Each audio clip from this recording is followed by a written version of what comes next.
레위기 6장 24절부터 30절까지의 말씀을 본문으로 해서요, 속죄제 규례, 속죄제의 규례라는 제목으로 말씀을 나누도록 하겠습니다.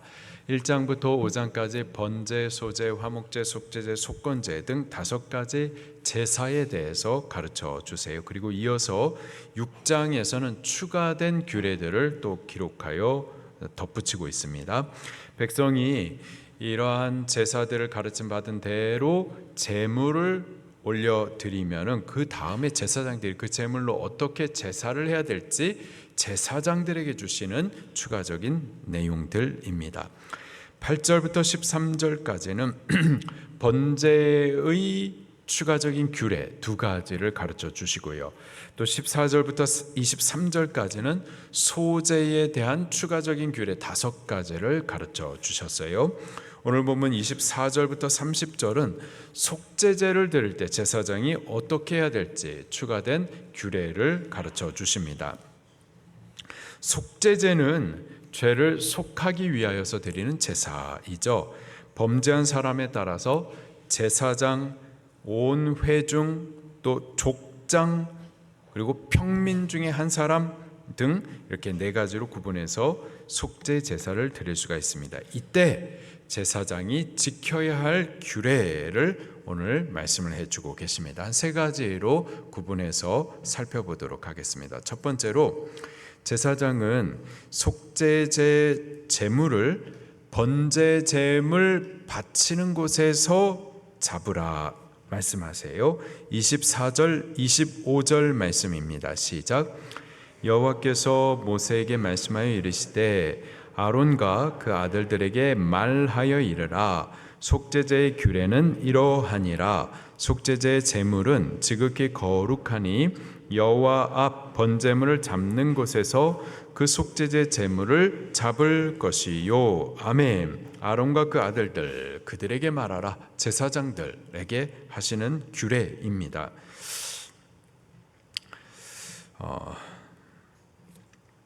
속죄제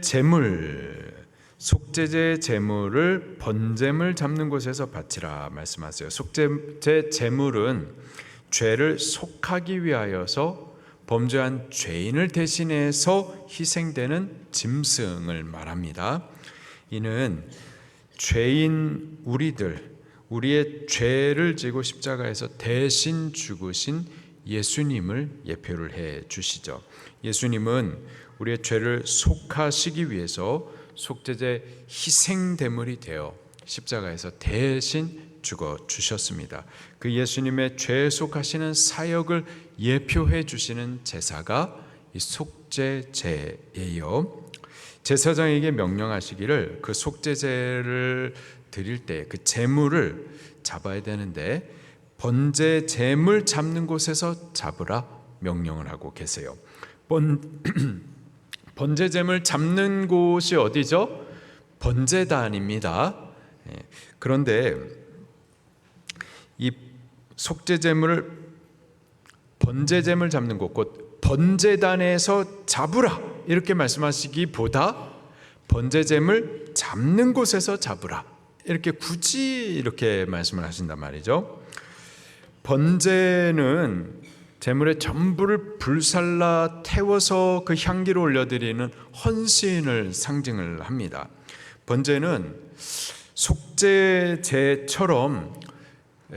죄가 있기 때문에 그래서 죄를 용서해 달라고, 죄 용서받지 못하면 하나님 앞에 죽을 수밖에 없기 때문에 반드시 드려야 하는 그런 제사가 아니에요. 다시요. 번제는 속죄제처럼 죄를 범했기 때문에 그 죄로 인해서 하나님의 심판을 받아 죽어야만 하기 때문에 죽지 않기 위해서는 죄를 속함받기 위해서 반드시 드려야 하는 제사가 속죄제예요. 그런데 번제는 속죄제와 같이 반드시 드려야 되는 제사가 아닙니다.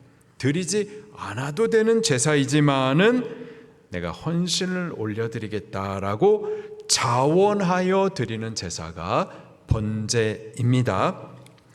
이 속죄제 제물을 바칠 때, 그 속죄제 제물을 잡을 때 번제 제물 잡는 곳에서 잡으라 이렇게 말씀하시면 예수님이 우리의 죄를 속하기 위해서 속죄를 위하여서 십자가에서 죽으실 때 그 희생이 번제의 제사의 성격이 있음을 우리에게 말씀해 주시는 겁니다.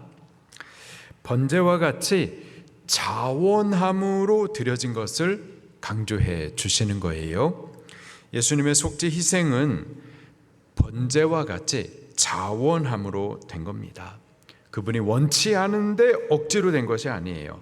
하나님께서 억지로 십자가에 죽게 하신 것이 아닙니다.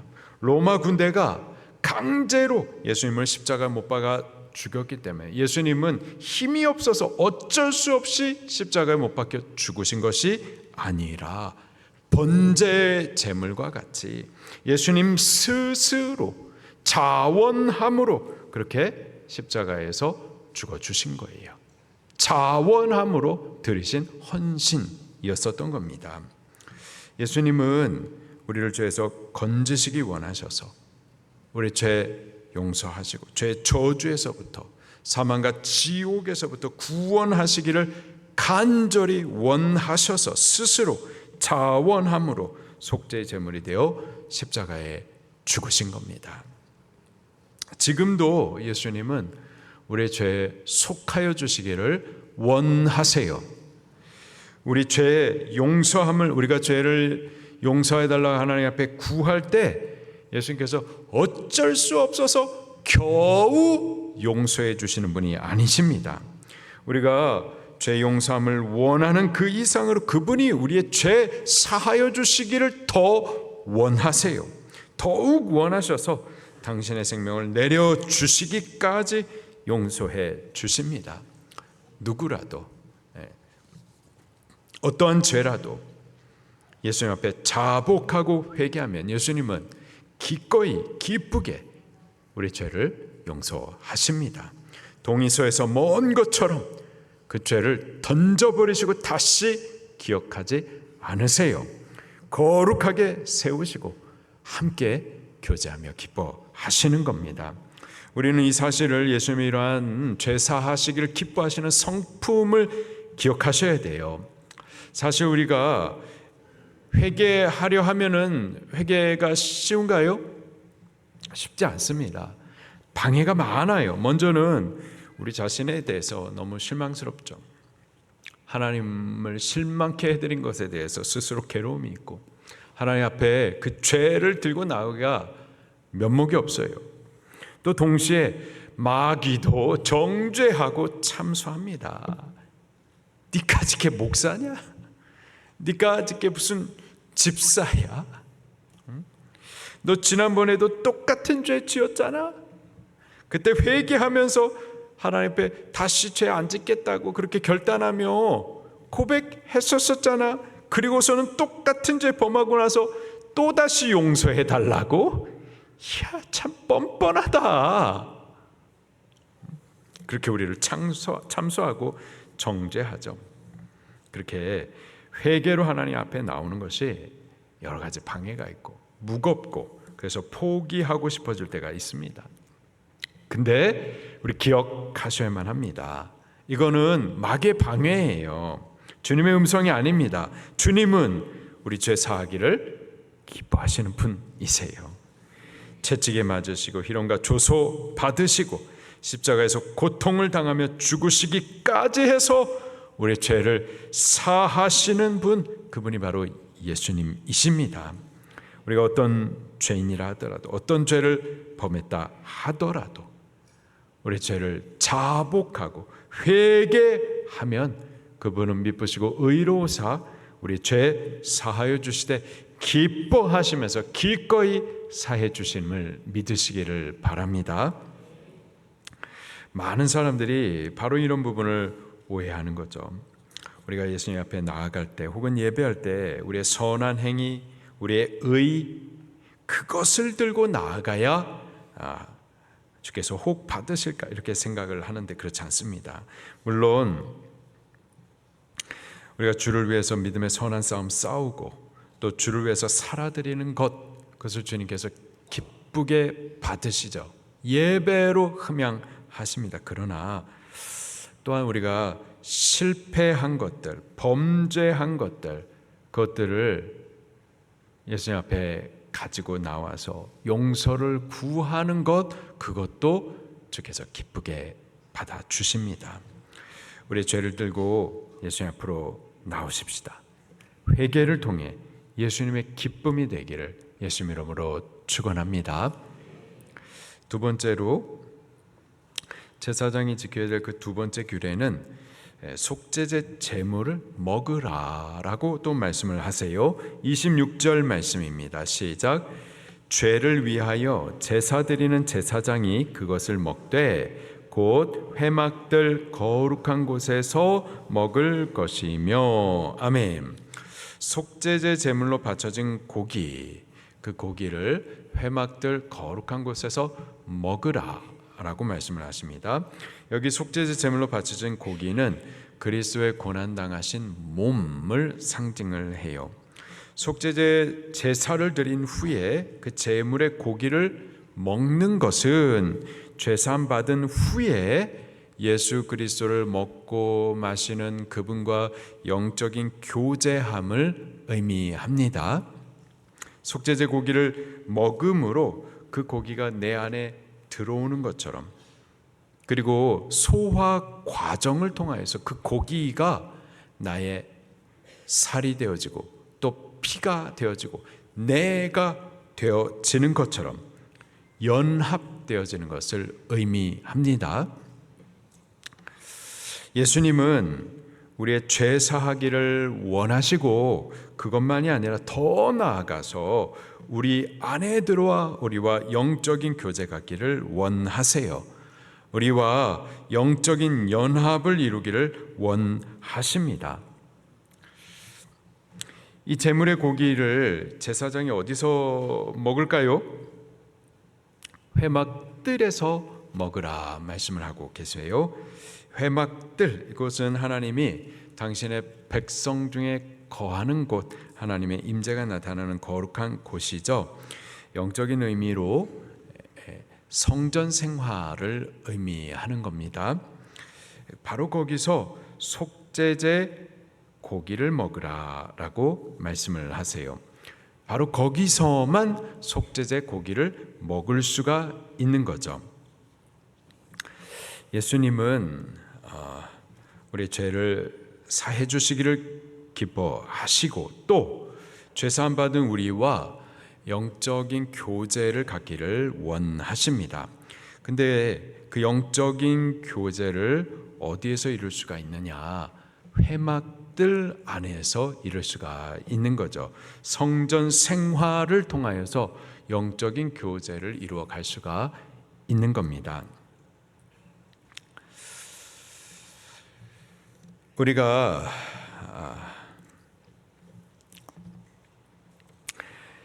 이 세상 가운데에서 아무리 거룩하게 살려고 해도 성전을 우리 생활의 중심에 두지 않고서는 그게 어렵습니다.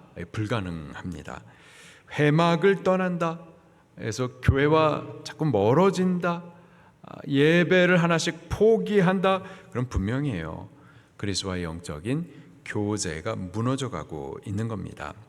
성전 중심된 생활을 하셔야만 하겠어요.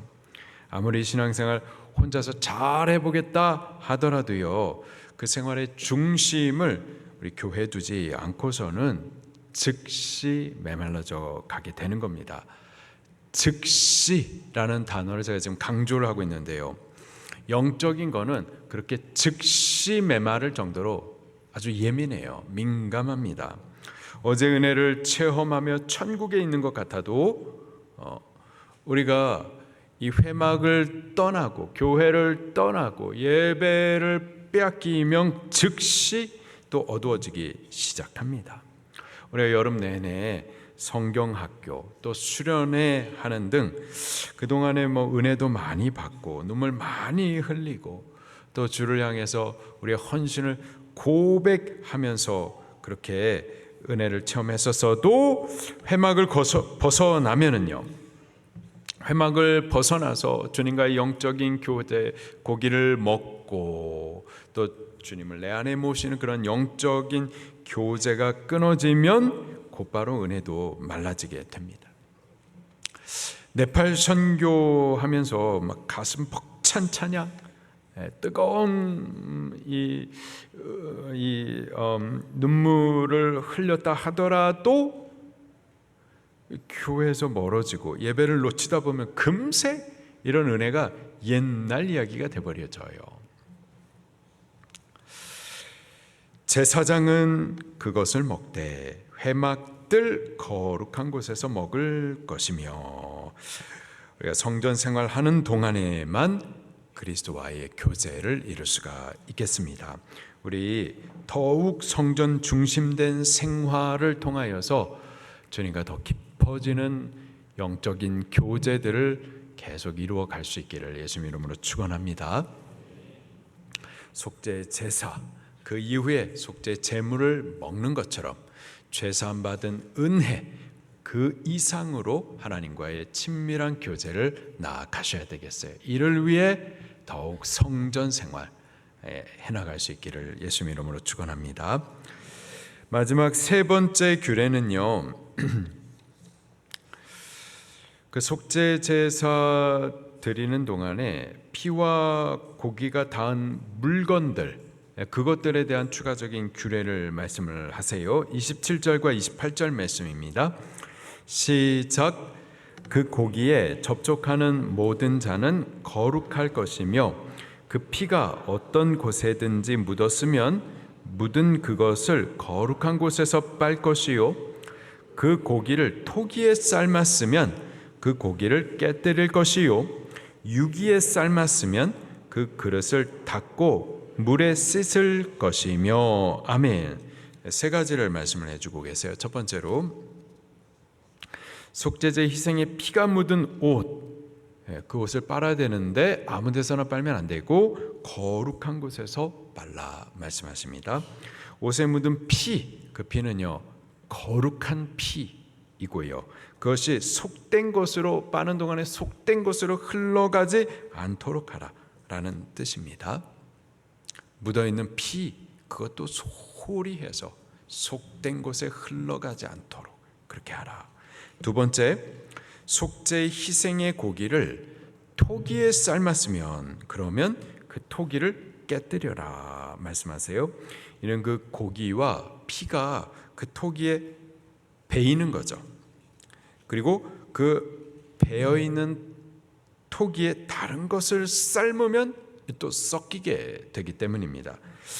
이 거룩한 것이 다른 속된 것과 섞이지 않도록 하기 위해서 아예 깨뜨려 버리라, 이래 말씀하시는 거예요. 그리고 마지막 세 번째로는 만약에 그 속죄 희생의 고기를 유기에다가 삶았으면은, 녹그릇에 삶았으면은 그러면 깨뜨리지 말고 물로 깨끗이 씻으라, 이렇게 말씀을 하십니다. 녹그릇은 이 토기와 같지 않고 고기와 피가 배지 않기 때문에 잘 씻어내면 씻어지기 때문에 속된 것과 섞이지 않기 때문에 깨뜨리지 않아도 되고, 다만 깨끗이 씻어서 속된 것들과 섞이지 않게 하라, 이렇게 말씀을 하십니다. 영적인 의미가 있어요. 이 속죄 제물은 누구를 상징한다고요? 예수님을 상징을 합니다. 죄속한 예수님의 살과 피, 지극히 거룩합니다. 때문에 그것의 아주 작은 부분이라도 속된 것으로 흘려가게 하거나 속된 것과 섞이게 해서는 안 된다라는 의미가 있는 거예요. 우리가 죄사함을 받았어요. 죄사함 받고 거룩한 하나님의 자녀가 된 것, 이것은 그리스도의 거룩한 십자가 죽으심 때문인 줄로 믿습니다. 그의 찢기신 살, 또 흘리신 피, 큰 희생을 통해서 얻은 은혜예요. 이 은혜를 조금이라도 소홀히 여겨서는 안 된다라는 뜻이 되는 겁니다. 우리가 이 큰 은혜를 소홀히 여겨가지고 세상에 흘려버리게 해서는 안 된다, 빼앗겨서는 안 된다라는 거죠. 거룩하게 된 자로서 부정한 것들과 섞여 살지 말고 구별된 삶을 살아야 된다라는 의미인 겁니다. 우리가 죄사함을 받아 하나님의 백성이 됐어요.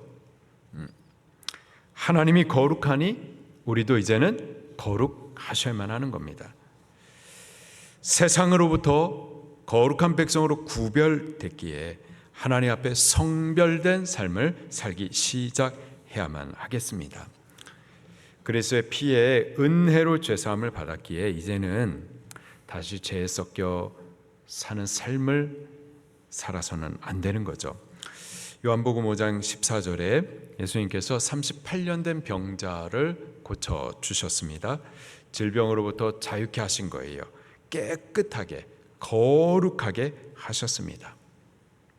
그 이후에 예수님께서 그에게 이런 말씀을 주십니다. 보라, 내가 나았으니 더 심한 것이 생기지 않게 다시는 죄를 범하지 말라. 또 요한복음 8장 11절에 가늠하다가 현장에 붙잡힌 여인, 그 여인에 대해서도 동일한 말씀을 하세요. 나도 너를 정죄하지 아니하노니 가서 다시는 죄를 범하지 말라.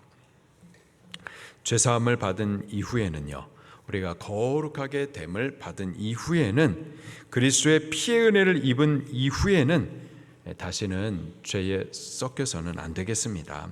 받은 귀한 은혜 뺏기지 않도록 소홀히 여겨서 흘러가지 않도록 우리 주의해야만 할 줄로 믿습니다. 우리가 죄사함의 은혜를 받았으면은 다시 세상에 속하여 가지고 받은 귀한 것들을 빼앗겨서는 안 되겠습니다. 회막들 안에서 구별된 생활을 통해 그리스도와의 사귐을 갖고 점점 그리스도와 연합되고 하나 되어 가는 성화를 이루어 가기를 힘써야만 할 줄로 믿습니다. 우리가 그렇게 되기를 예수 이름으로 축원합니다. 우리는 다 왕 같은 제사장으로 택함과 거룩한 부르심을 입었어요. 우리는 전에 이방인이었고 하나님의 은혜의 약속과는 아무런 상관도 없었던 자들인데, 그런데 그리스도 예수님 안에서 우리를 거룩하게 하시고 새롭게 하시고, 그리고 하나님의 존귀한 자녀 백성, 그리고 제사장까지도 되게 하신 거예요. 이제 제사장 된 우리는 하나님 앞에 마땅히 받으실 만한 제사의 삶을 올려드려야만 할 줄로 믿습니다. 죄사함을 받았어요. 죄사함 받은 이후에는 더욱 예수님을 우리 안에 모시면서 주님과 깊은 영적 교제를 해 나가야만 할 줄로 믿습니다. 또 바로 그 일들을 위하여서 회막의 뜰 안에서 먹고 마시면서, 다시 말해서 성전 생활을 통하여서 더욱 예수님과 깊이 교제해 가면서 예수님과 연합을 이루어 가야만 할 줄로 믿습니다. 그런 생활에 힘쓸 수 있기를 예수님 이름으로 축원합니다. 우리 말씀 붙들고 통성으로 기도하시겠습니다.